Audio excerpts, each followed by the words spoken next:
Welcome back Savages to another video. I'm sure some of you can relate to the scenario in this picture. You're doing some important work on your laptop and then all of a sudden, out of the blue, the internet just goes down. So at that point, there's only a couple of things you can do. Ride it out and wait till the internet comes back on. That could be anything from a few minutes to numerous hours or even days, depending how bad the outage is. Secondly, you could try and use your mobile phone as a hotspot and try and connect to it, but again, it's going to be very slow. Or number three, do something about it so it doesn't happen again and have a backup Wi-Fi solution. So recently I found myself in the same situation where I was busy working away and then all of a sudden the main internet went down and it was down for several hours. So I lost a lot of time and I was thinking I need a reliable backup just in case this happens again in the future. Now there's various solutions out there, from having dual WAN capability if you've got a router that supports it, to hotspots and travel routers, but I just wanted something nice and simple that allows me to connect multiple devices without any lag or anything. So that's the type of requirements I'm looking at. And the conclusion is I'm thinking to go with a backup router with a data SIM card. What that means is if I'm online and the main internet goes down, I can simply switch the Wi-Fi to my backup router and I can just carry on working. I'll definitely need a good quality router with a decent signal because I'll be connecting multiple devices such as laptops and computers. And the most important thing is I don't want to lose too much speed over my main connection. And if you're ever in a situation where the main internet goes down, you can simply switch the Wi-Fi to the backup router and just carry on working as if nothing's happened. So I went down the rabbit hole of looking at the various types of different routers, and the one I'm going to go with is this TP-Link, which allows a data SIM to be inserted in the back. So it's a totally independent solution. It's going to be separate from my main Wi-Fi. I could use this second Wi-Fi for other projects that I work on in the meantime, and if I ever need to switch to it when the main Wi-Fi goes down, then this is the perfect option for me. So with that said, I'm going to go ahead and order this router and then we'll come back and do an unboxing. So the router has arrived and the one we've gone for is a TP-Link Archer MR600. It's a dual band gigabit LTE Wi-Fi router. In terms of the specs, it's 4G plus with Cat6 up to 300 megabits per second. It's also got a full gigabit Ethernet port and advanced security with WPA3. So let's go ahead and unbox it. So in there we've got a quick setup guide with a QR code which takes you straight to the setup guide, so that's nice. So this is the router itself and it comes in a glossy black finish on the top. That's the profile from the sides and then that's on the back as well. So let's just go through what the ports are. So you've got your power in just here, you've got the on off switch, you've got your 4 LAN connections, that's the WAN right there. There's a WPS and a reset button there, Wi-Fi on and off. That is where your SIM card goes and it looks like it takes a nano SIM card, so just be aware of that. And these two connectors right here are for the antennas right here. So let's just go and fit the antennas while we're here.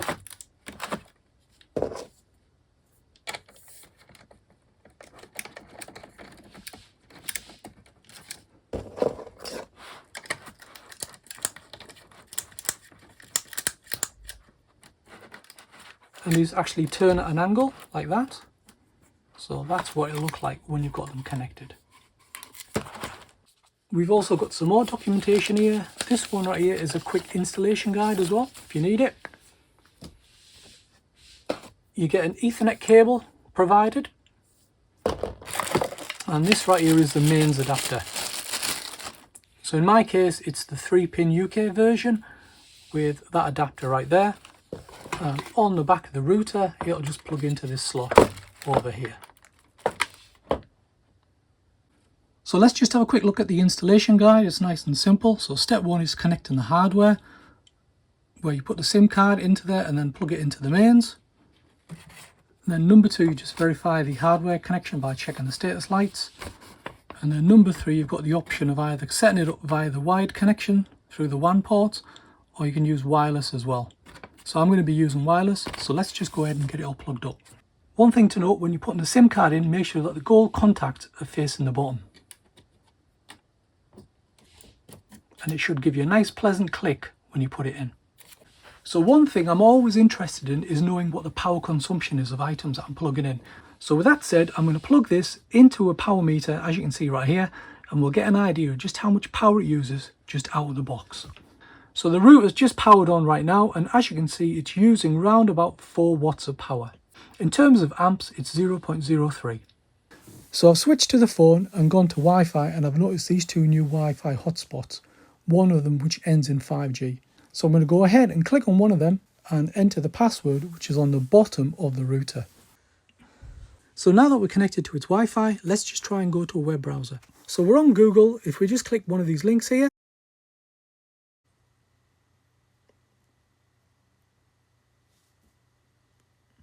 yep, everything looks like it's all working fine. If you want to configure the router, what you can do is go to a web address on your laptop or your phone and go to 192.168.1.1. Once you've done there, you'll have to set a password. If you've already set it, just enter it and log in. When you've logged in, there's a couple of configuration options. You've got a basic one and an advanced one.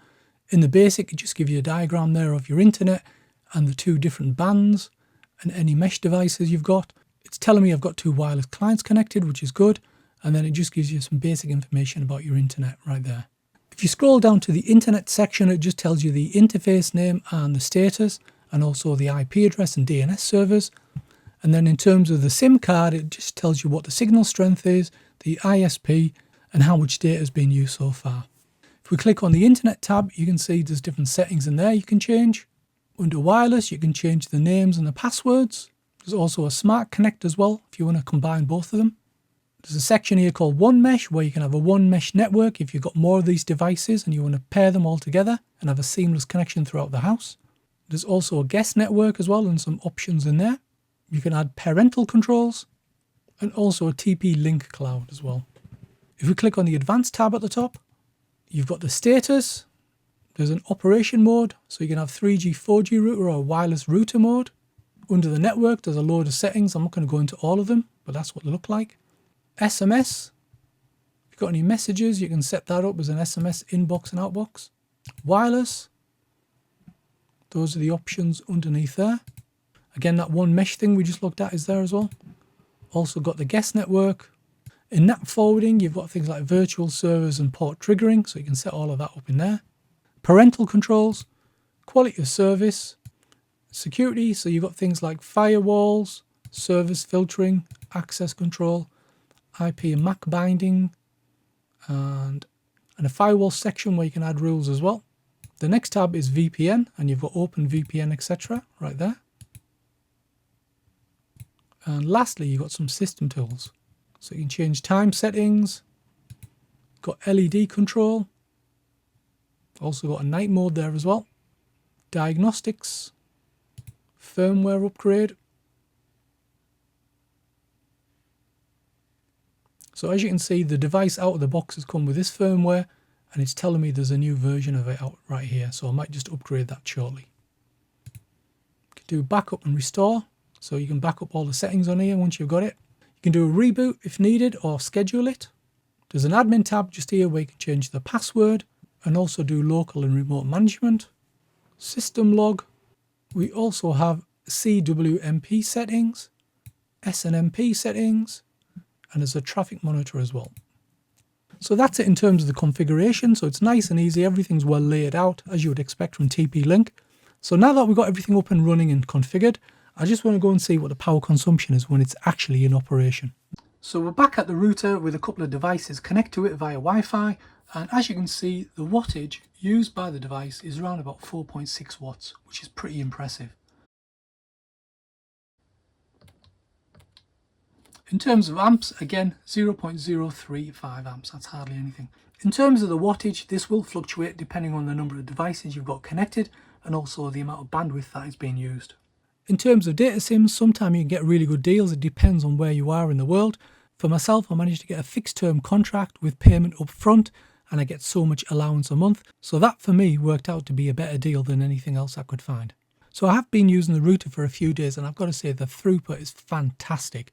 It's never going to be as good as your home Wi-Fi, but it's not far behind if you need a good backup solution. So there you go, savages. This is how you can set up an independent secondary backup for your Wi-Fi in case it goes down. I'll leave a link in the description to the router that I bought. If you have any questions, please let me know in the comment section below. Otherwise, please subscribe, like and share. Thanks for watching, and I'll see you savages on the next one.